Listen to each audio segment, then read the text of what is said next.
Hey there, welcome back guys. This video special thanks to Camera Ray. We were actually live streaming. We do all our support tickets live with DJI. We were trying to confirm if remote ID exists on this drone, and it does. I told them I was leaving for Japan and wanted to know, how does remote ID work? They said if you go to Japan or China, remote ID will activate here. And as you can see here in the live chat screen, so North America has no remote ID, but which part of the world does? I will be traveling and need to know. And their reply is, the remote ID is available for the DJI Neo 2 in Japan and China. So when I go to Japan, remote ID will turn on, or will I need to update the drone? My trip is in 3 weeks. It would automatically turn on as the device would detect when you are logged into the DJI Fly app. Amazing that it's in there, but please turn it on. In the meantime, we've got you covered. We actually have a remote ID module here that was shared with us on the live stream by Camera Ray. Don't be shy, say hi, which was kind of cool, telling us to watch the video. We watched it and gave our thoughts on it, and we're able to print the STL files that he has on his link, but we were able to figure out how to get the STL file to print in any material without breaking. So without any further ado, we're going to put this on the drone and show you which way to print it so it can be printed in PLA, TPU, PETG, it doesn't matter, it will not break, but it will break like this. We're going to show you. So this is what we have here. We have one here and we have one here. If you print it like this with tree supports, it'll never break. If you print it like this on the default file, it's going to break. And watch how easily it breaks. It broke on our live stream. Let's see. See? As easy as, like, what happened? But we've got you covered. We make these videos so you don't have to. Now, well, the only problem we're going to have here is taking off the supports. But as you can see, look at that. It's really strong. Like, you heard that crack, but that was not that. It was actually it hitting the supports. And then we'll put this on the Neo 2. As you can see, the supports are hard to come off, but once we have them, remember, you're going to print it like this. It takes about 45 minutes, but that's okay, because the longer you wait, the longer this thing will stay with you. And as you can see, it's in PLA. It's possible over time, PLA will become weathered and break, as some of our prints have done down here. So ideally, you probably, if you're flying it in the winter, you do want that more robust material. But if this is all you got, in the meantime, we've got you covered. And as you can see, it would have fallen apart already. And look at that. I'm going to squeeze it really hard. And the reason why is because it's printing that way. And so it'll be hard. Let's actually see if we can break this one, because we actually have one here that's all ready to go. And we made one just for the sake of this video to see what would happen. See, we got two little dots there. And let's see if we can break. Nope. Let's break it anyway. So that way it will most likely break, but this way it won't. That way it'll bend. See, look at that. It's just going to stretch. So it will not break. It will, well, that one broke, but that's okay. See, we did, this one we left at the default settings, but again, as you can see, it's pretty strong, and you don't want it to be like this one, so brittle. But this one we left the walls at 4 and infill at 60. And as you can see, it'll break, but it's really hard to break. Knowing that, moving forward, let's get this baby set up so that we can test it out. So as you can see, it's designed to go in here. Oh, and remember, tree supports. This one can go on the other side, but I'm not crazy about that one, to be honest with you. So I'm going to leave that one out. If you guys want to watch that, you can always go to Ray Camera's video. As you can see, that goes in, and that's not coming out. And we know in order to break it, we have to really bend it. So when we squeeze it the other way, unfortunately, we don't have another model on display because we broke it. But this way is easier to break, but you have to put muscle into it. But this way, it will never break because, you know, that's the way it goes on and off. So as you can see, you're gonna have to bend it really far and you can never bend it. So knowing that, moving forward, let's see what we have here. So now this is on there. This is pretty strong. It's on there. It's not coming out, as you see. To take it off, because you see it's clipped in there, and you're gonna have to take it off to put the battery back on. So if we go here, if we push it, see, it's really hard to get it off. You really have to work it, and to work it, you have to work both ends at a time. And as you can see, again, it's not going to break but it will become weathered. So be careful for that cold weather, because PLA doesn't really do well in the cold. So, you know, have another one printed until your better filament comes, or just have another one on standby. This is your remote ID when you register it with the FAA. This is the Ruko remote ID. It's you know, not too heavy, not too shabby. And this is your remote ID number.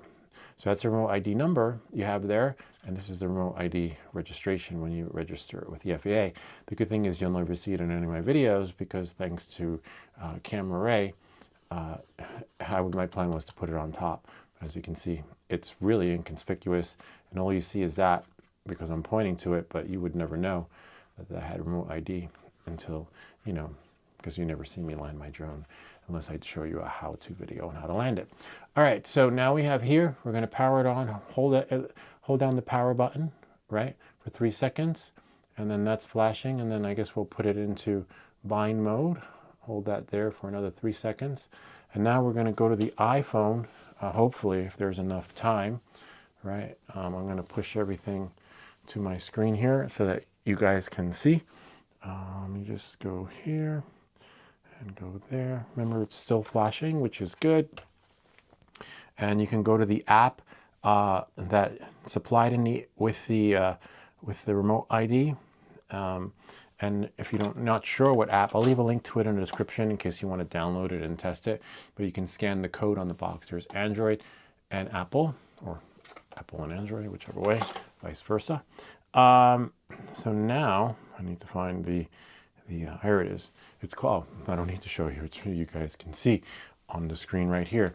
I'm just going to slide this over there, leave DJI's chat screen there in case you want to read it.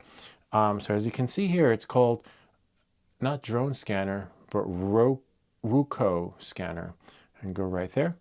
And then if I click, as long as this thing is still flashing, great, nice. They give you some time. Click on the Bluetooth and click on, there it is, it showed up. Okay, see, the device is around, and then I press it, connection successful, and then I can put my registration number in, the aircraft model. So on this note, we're going to weigh it, put it on the scale. When you use this scale, just make sure there's nothing underneath and make sure the surface is flat. Otherwise, it kind of throws things off balance. And now we can put the weight in, even though it's less than 250 grams, because if you have your part 107, you kind of have to do this. 185. Okay, so the weight is 185 grams. 185. UAS defined. I guess that makes it a category 1, right? Because now we can fly over people and traffic. Oh well, what other categories? Oh, they have other categories too. Anyway, so it's a C1 for category 1, if there are other options there, in case you're interested. But let's just cancel. And aircraft model, call it DJI, right? Neo 2. And then operator, my registration number and operator ID. I'll put that in later, but you definitely need, because that would probably be my part 107 number. You don't need to put that in. I would leave just the remote ID in there, you know, in case there's Karens watching. So I just need to go to my notes, because I just, I have these registered with the FAA, but I'll just put this number in there. Whoops. Select, see, copy. And those are my numbers. You're like, oh no, you're showing your numbers. It's registered with the FAA, you know. I just cancel the numbers if the drones get stolen or when I sell them. All right, knowing that, moving forward, click return, and then now I'm going to hit save. Again, yeah, operator ID is not mandatory. As you can see, I could put, you know, for operator ID, I'm going to put Karen, except I don't have the hair. It's okay. Anyway, now we can go back and then hit save. And they're like, wait, Karen's flying a drone? Yeah, she flies. She shows up everywhere. And then now, if I go back, right, see, there's the device. It should have saved it. It says if I click on device, connection successful. See, it's all there. So we know it's saved. But now that we have it here, we're going to have to put it outside so that this can pick up GPS satellite connection. So in order to do that, I'm just going to put this out there. I wonder if I can put it out. We'll find a place to put it. So come.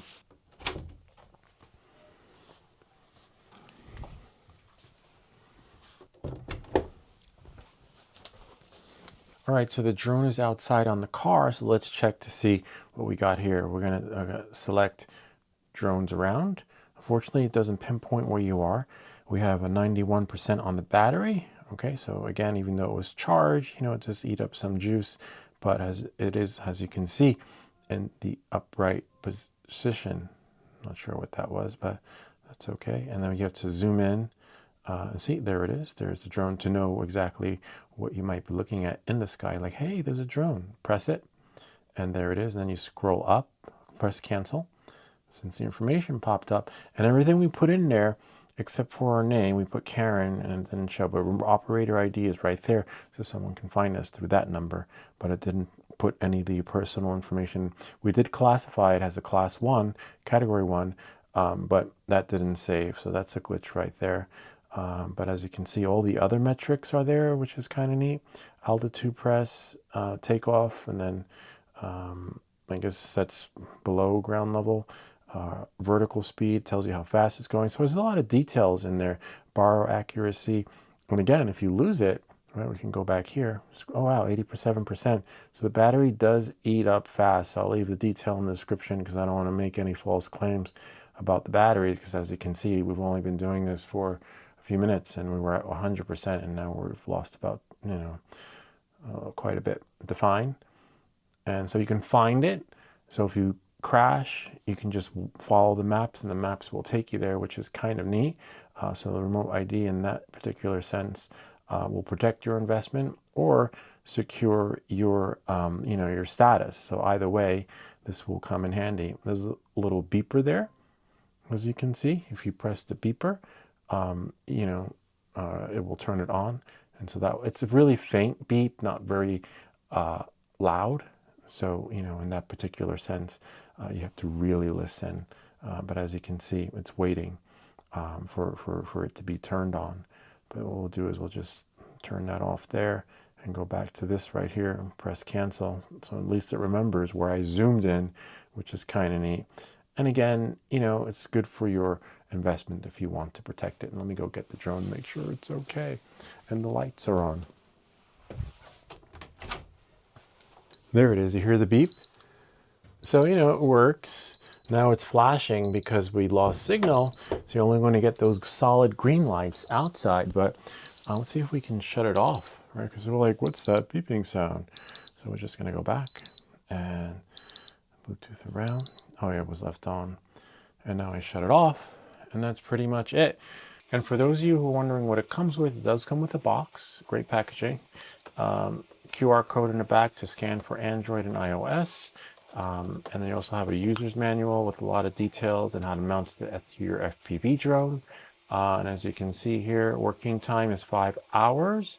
And we also have here working time 3 hours when buzzer is off, and then working time 2.5 hours when the buzzer is on.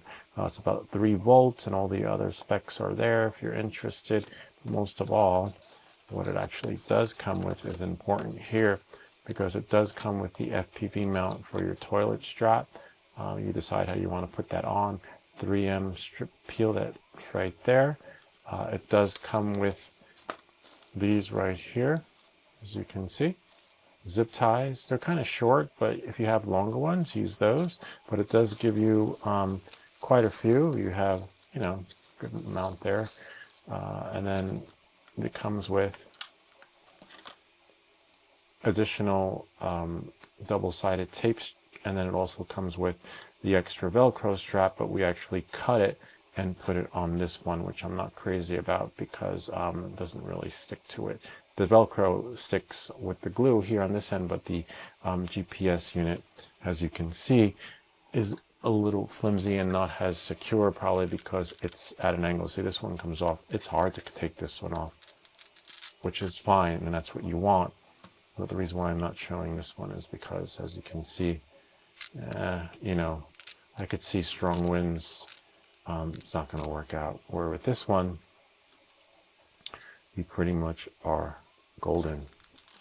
It's really hard to take off, and just do that to secure it on there, and you are good to go. Just don't break your stuff. Anyway, kind of neat, huh?